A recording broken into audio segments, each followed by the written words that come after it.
How's it going out there, YouTube? My name is The Voice, and this is an episode of What in the world is going on here? We Are Doing the 500 Subscriber Special. I didn't have a plan for this. Just because you didn't have anything planned doesn't mean that I didn't have a plan. I don't remember giving consent for this. Your consent wasn't necessary. We're doing a very interesting one on this episode. We're going to be doing a villain. We've done villains before. This is a villain where the feature is named after the villain. And we have done that too. I think you've done just about every concept at this point. Look, I think this intro would do a lot better if I were to do it by myself. It's alright? It's alright.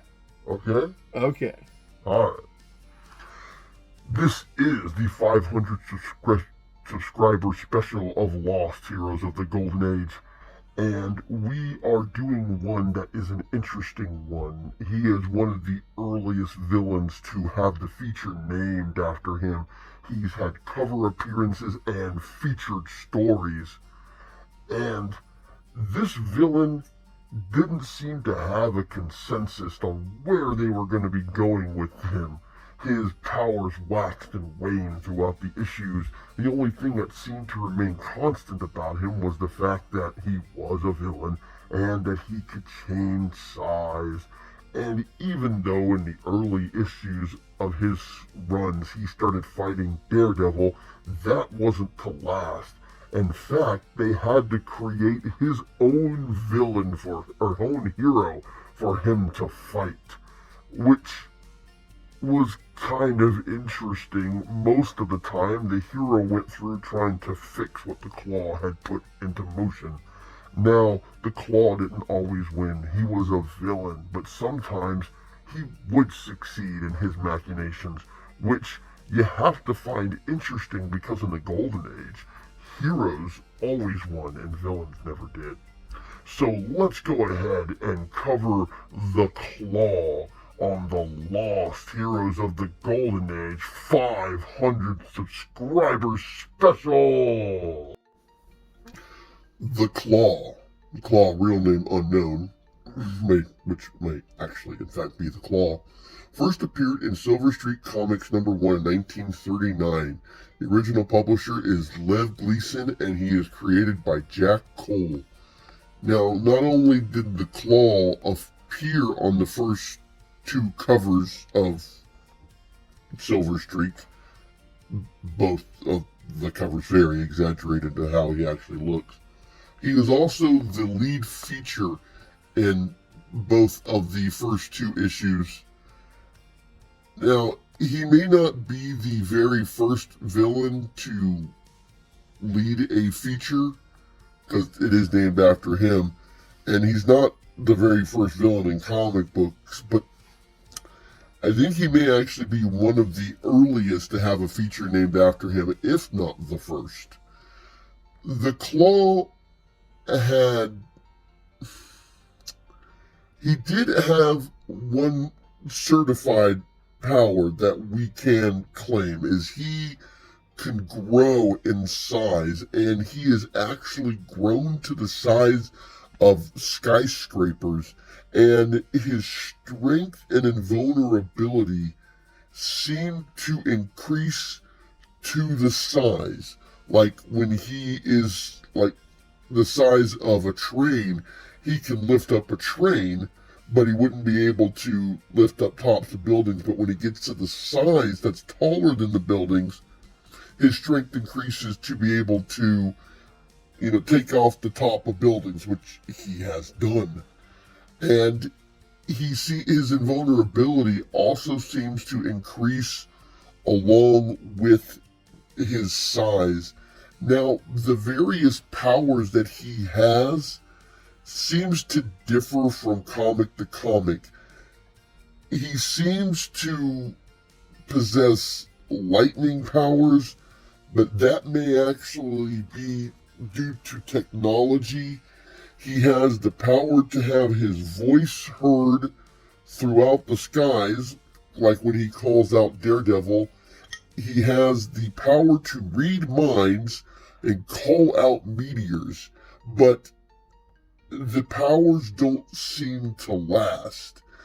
The ability to grow tall and big and everything of his body, like his claws, grow with him, but the powers don't seem to translate from issue to issue. There's only like one or two powers. He'll have lightning in one, and then meteor powers, and the source of his power also seems to differ as well. At first, it seemed like his power was a force of will or mystic in some nature, and near the end of his run, there is this giant jewel called the Jewel of Tibet, which he claims that was the source of his power. So, his powers seem to wane depending on who's making the story, but the one power that he does have is his size-changing powers. Now, he has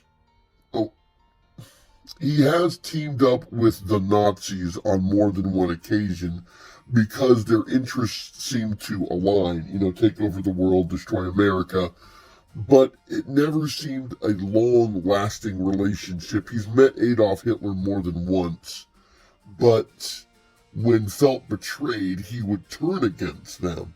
He has encountered Daredevil when Daredevil was just starting off, and his longest-running adversary that only appeared in his self-titled comic was the Ghost. He has minions that he created on his own, but they only seem to come up near the tail end of his run. And he also had a partnership for 2 issues with the Cobra Queen. Or was it Queen Cobra? One of those two. I just finished updating the wiki page on it. And the Ghost captured her. Now, it seemed like the Ghost would be a continuing feature, but after issue 20, they retold the first appearance of the Claw over again, and the Ghost and the Cobra Queen were never seen or heard from again. I believe it was Queen Cobra. Both of them were gone. And then we came to the end of the Claw's appearance in because he was appearing in Silver Streak Comics where he fought Daredevil, and then he moved over to the Daredevil comics where he wasn't always the backup feature. He would sometimes be the second feature of the comic, and he may have been mentioned on the covers, but he never really had a cover appearance after that, like he did when he was part of Silver Streak Comics. After he left Silver Streak, he never fought Daredevil again. That was a condition that he made with a supernatural entity that may or may not have been Lucifer, because at the start, he beseeched the power of Lucifer to help him fight Daredevil, but by the end, he was calling on a genie. But after that, he never fought Daredevil again, and it wouldn't be until his first 5 appearances before the Ghost would appear. Now, the Claw had been captured on numerous occasions, but he was always able to break free of his captivity by regaining his size-changing powers, which it would leave him to allow him to be caught, and then would come back to him again with absolutely no rhyme or reason. He would just have his powers again, and he could grow large. Now, most of the time, he had minions, which I'm believing they were of Asian or Japanese orientation because they were represented as being yellow. As we know in the Golden Age comics, Asian and Japanese people were represented in yellow. It's very stereotypical. That was the representation of them in the Golden Age. I have mentioned that on numerous occasions. Now, most of the time, by the end of the issue, the Claw would fail in his attempts because he was a villain. But he wouldn't always fail. In one issue, he actually killed Daredevil, but from what Daredevil said, it was his brother that was I've found no reference to this, who had put on the costume while Daredevil Bart went fishing, and someone else took the costume that the Claw killed, and he thought that Daredevil was immortal until he revealed that he could read minds and what the Daredevil was thinking, which they never really hinted about the mind reading powers again. He has taken on the U.S. Army on a number of occasions and has been able to fight back. Now, his death was very unceremonious. It was a combination between a death ray and a gas grenade that took him out. When he was getting blasted by the death ray, he grabbed a gas bomb to try to stop the guy firing the ray, and he did launch the bomb, and the inventor of the death ray died from the gas, and the Claw also died from the gas and the combination of the death ray very unceremoniously, and this was midway through 1945. He would get brought back again in the early 50s in the Boy Illustrated comics, where he went up against Rocky X, who was a space hero.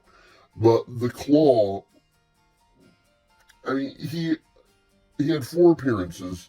His first 3 appearances, he was the major part of the story, and in his 4th appearance, you see him for 1 panel and a headline that says the Claw vanished, and then he was gone with no rhyme or reason, and never mentioned again.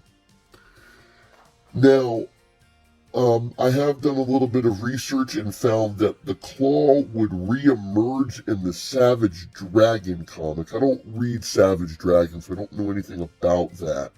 But apparently, they picked up the Claw from how he ended in Daredevil number 31 and didn't do anything about him being from another planet.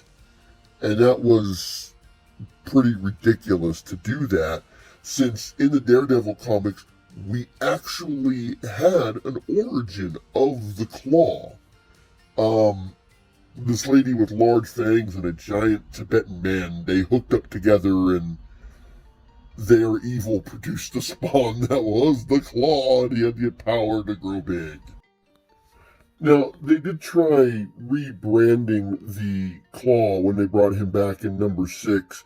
They actually made him the Green Claw, but that only lasted for 1 issue. It didn't actually make any sense. And then they would actually reprint this issue for Captain Battle Jr. issue number 2. They reprinted the exact same Green Claw story, but they recolored it. Why they only did this to 1 issue, and then why they did the reprint with recoloring, I can't explain it. It doesn't make any sense. To make him the Green Claw for 1 issue, and then reprint it. And then at the end of the one in Silver Streak, it said, the Claw, not the Green Claw, appears in Silver Streak, and the one that was in the Captain Battle comic says that the Claw, and not the Green Claw, appears in Daredevil comics. Now, near the very end of his run, he had some minions that he created. There were these green creatures that looked very much like him that had horns and wings. I'm not sure if all of them had wings, but they had horns. And they acted as minions, and they did stuff for him. I don't really know why the creation. I mean, he had people who served him, and they also felt a measure of strength from the Jewel of Tibet, which I mentioned, the giant crystal. So why he would feel the need to make minions when he already had people serving him didn't really make any sense. Maybe because the servants were gone in the last couple of issues, and just the minions that he created. So maybe there was some Comic Code Authority and they didn't like him ruling people and that's why he made minions, and the Comic Code Authority, I have my opinions about it, and I'll just leave those to myself. But the claw was a very interesting feature. I would have liked to have had more of a foundation of what his powers were, because in a couple of things I've read about him, they said that his powers changed with the phases of the moon, and they were trying to say a colorful way of his powers were constantly changing. And he had no concrete powers except for the size changing abilities. So, I'm not gonna cover Daredevil or the Ghost. Daredevil is a huge feature, which has probably been covered by somebody better than me, because he's not a lost hero. He's very well known. And the Ghost, I would actually like to get back into sometime. I had to do a little bit of editing on his page because an appearance was left off of his. The Ghost actually appeared in Captain Battle Jr. #1 as well, fighting the Claw, which I don't know how you would miss that. The Claw was listed, but they left the appearance off of the Ghost page, so I fixed that. So we'll cover the Ghost some other time. It's not necessary to cover him now because we're covering the Claw. So he ruled his section of Tibet with an iron claw. Wanted to battle and take over America on a number of times, and actually did appear in America, but went back to his own island nation that he controlled. There's not much else to go into about the Claw. Undefined powers, shine-changing ability, minions, and unspecified source of his powers. So let's go ahead and cover the first appearance so you can see how he started out and where they, because, oh yeah, one more thing. He did appear in #1 and 2 of Silver Street comic books. And then, even though in the end of #2 he said he would appear again, he was left off the pages into #6, where they retooled him. And #6 was also the first appearance of Daredevil. And the Claw and Daredevil had a numerous number of battles, at least between Silver Street Comics 7 to 11, and not small stories either. The battle which popularized both of them. They both became popular because of the battle. And then Daredevil was actually given his comic book. So let's go ahead and cover the first appearance so you can see where they might have been going with this before he got retooled and paired up against Daredevil, where his popularity skyrocketed, and he was popular enough to generate his own hero, which is not getting covered at this time. So let's go ahead and cover the first appearance of the Claw. On a map, the island of Rika is but a dot in the mid-Pacific, sitting at the crossroads of international trade routes. This fact, coupled with the ideal harbor that nature has provided, makes it a favorite stopover port for passengers and freight ships. As a right cantaloupe attract flies, thus have the many richly laden vessels stopping at Rika bred a bunch of plundering desperados who work under the supervision of the Claw, a mammoth creature of supernatural powers who keeps a constant reign of terror over the island's 10,000 inhabitants. The most baffling problem of the ship's plundering is how the cargo is stolen. It just disappears into thin air. The liner, Mosora, drops anchor at Rika on its way to China with its fortune in gold to aid the suffering victims of war. Aboard are Jerry Morris, chemist adventurer, and Eloise Parsall, American-only female ambassador. And they pull into port. She thinks it's, what an enchanting place so far away from a troubled world. He's like, oh, well, just wait until you get in there and you'll see what's really going on. And when they get into town, she exclaims how the people look so beaten and hopeless. Now, they go to a cafe to enjoy a drink, and they feel that they're being spied on. And when he goes to confront the spy, he's gone. He wasn't moving too fast, he just didn't know where to look. Okay, at that very moment, the same native is rapidly approaching the huge castle in the nearby hills. So the spy goes and tells the Claw what he has seen. "Oh, great one, I bear truly wonderful news," the native is granted audience. They really should have changed the color of that box, because it blends in way too well. Okay.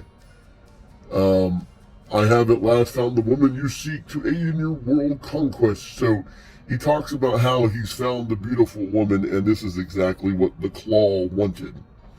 Over here it says, "At night a feeling of unease fills the island people, for the Claw only appears when the moon is full." That is not something they stick with. I mean, he's appearing in the middle of the daytime, like especially when he was talking with Hitler. So the maddening hum is heard. It's hypnotic hum of the Claw. Fear-stricken Orientals run madly for cover as the evil shadow is cast over the entire island. Now, growing this big, that is something that he is capable of doing, is growing to the size of a giant. Okay. Now, he summons his telepathic message, and only Eloise hears, "Yes, master, I come." And then Jerry happens to look out the window. Good Lord, then it isn't just a native superstition. So he goes over to see Eloise, and he says it's odd that her door was open, and then he notices that she's gone. "I'm convinced, Captain, that Miss Parsall has met with foul play at the hands of the mad monster. But what can I do about it? We sail tomorrow." I think you need to rephrase how you said that. You said foul play. She's not dead. That's usually what foul play means. So he asks if the captain can just stay a couple extra days while he goes to find her. He says it's a hunch. I have no idea, but he is a being of supernatural hypnotic ability, and the only way to fight him, my way. So he goes into his lab and he starts putting together a formula. I had no idea the formula of mine would receive the acid test so soon. So he hadn't perfected it yet, but he shows that he was working on it. If the calculations are correct, this radium solution will cause immunity from mental or physical attacks. How exactly does that work? And are you seriously putting radium into your body?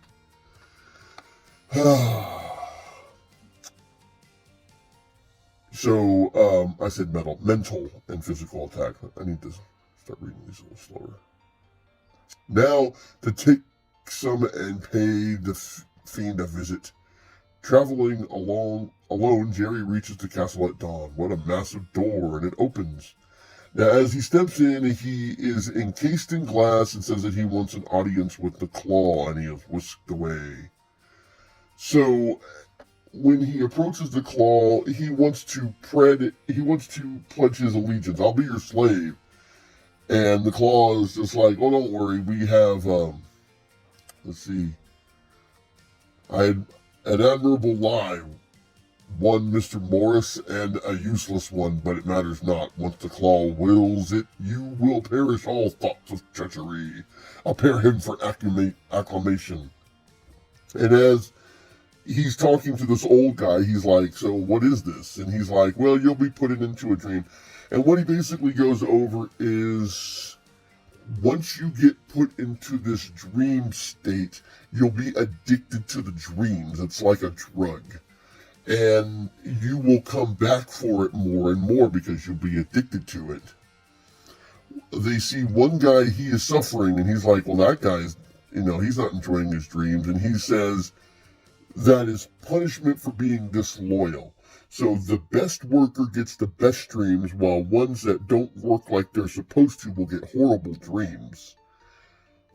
But, you're addicted to it.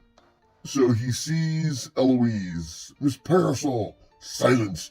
It is time for you to join the ranks. So we see that the claw is casting a sleep spell on him. More arrows. There was an arrow in the first panel that was completely unnecessary. This arrow is unnecessary. You have the big panel next to the two small ones. That's actually how comic books are supposed to be formed. I forgot to mention the arrow in the first page. It did the same thing. The big section attached to the two small ones. That's how a story flows. Anyways, he pretends that he's been asleep, but we know he took the formula. So he goes over to Eloise and makes sure that she drinks before she becomes addicted. And he's like, look, I want you to play along while I sort all this out. So he is told by the guy who told him about the sleep chambers that he's going to be part of the leech boat squad. You just recruited this guy. You're sure you want him to be part of the... I don't know if you want to put him to something so sensitive. He says, you're going to be part of the leech squad for a month. After that, you may be promoted.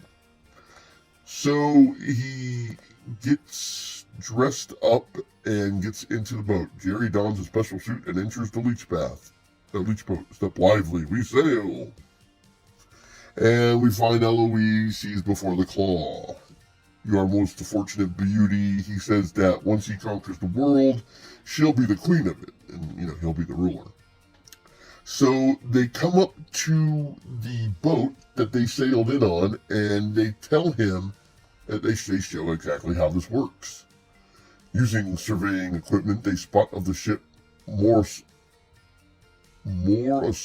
I'm guessing Morasol. They have this tech box talking about how this leech craft is going to hook up, and it's a text box attached to an arrow. I'm not stupid. I could see the text box on one side referring to the craft on the other side.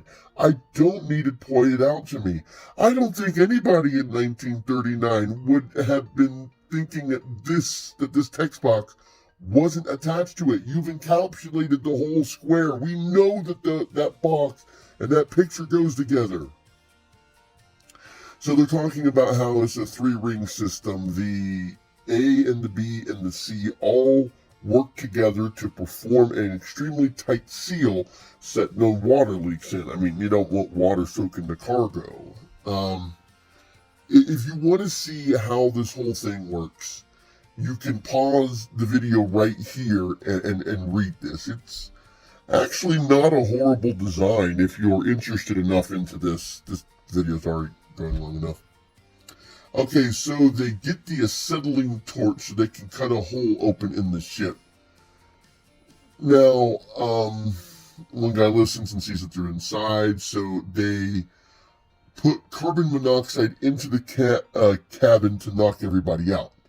And then they don their gas masks so they won't knock out. And this one seems weird.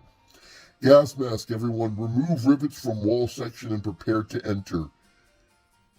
Didn't you just use an acetylene torch to cut a hole?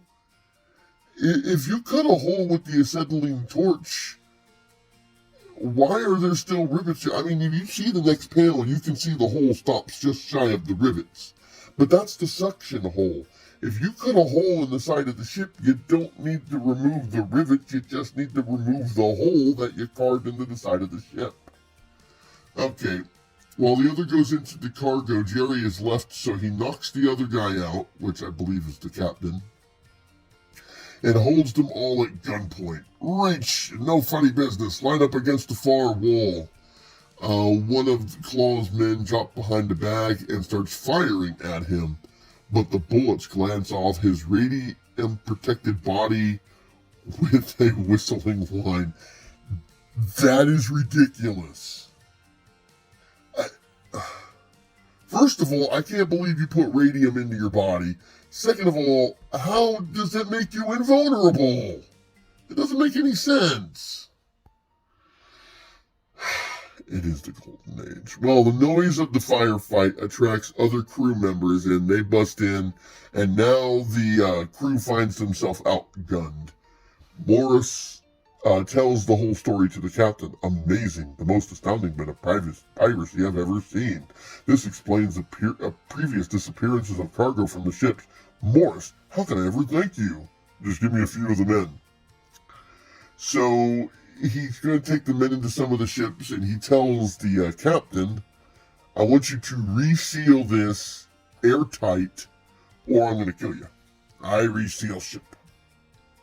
So they sail back into the ships, and then they bust out, and they realize that they've been invaded. Master is here. Enemy, what do? Oh my,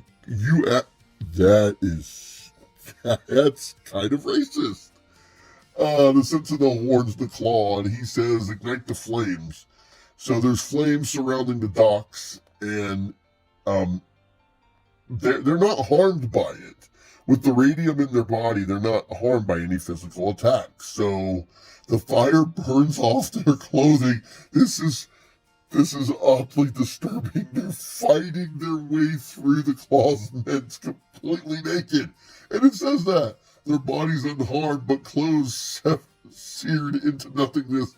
The men emerge naked and soon subdue the last remaining pirates.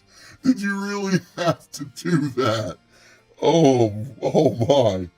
Okay, so they knock out a whole bunch of guards, and the rest of them, they have them stripped. Quickly, your clothing, remove your clothing and be quick about it. So they're going to be naked instead of him. Climbing the long stairway, Jerry finds Eloise safe. Miss Parcel, are you all right? Yes, thank heavens. So let's go ahead and read these last two panels. Opening the door, they gaze upon the fiery throne of the Claw. He's gone. Yes, I'm afraid he escaped. It's useless to search further. A way to give up. I knew no harm would befall Miss Parcel if she obeyed the Claw. Heaven only knows what will happen to those poor slaves without their master to supply their dreams. But mark my words, the world has not heard the last of the Claw. Can't you make a formula to cure their addiction? I mean, you made a formula so that you wouldn't be hurt by the mental. I'm pretty sure that you could come up with a formula to fix them. And that is the last panel, and you can see that the Claw that would appear in the later comic books is far and away removed from the very first appearance. I hope you liked this video. I hope you appreciated the host. And I honestly think we should have more of these episodes hosted by the voice. Stay tuned next time, where Jesse is bound to have another obscure Golden Age hero that you may or may not have heard or seen. And until then, we'll be seeing you.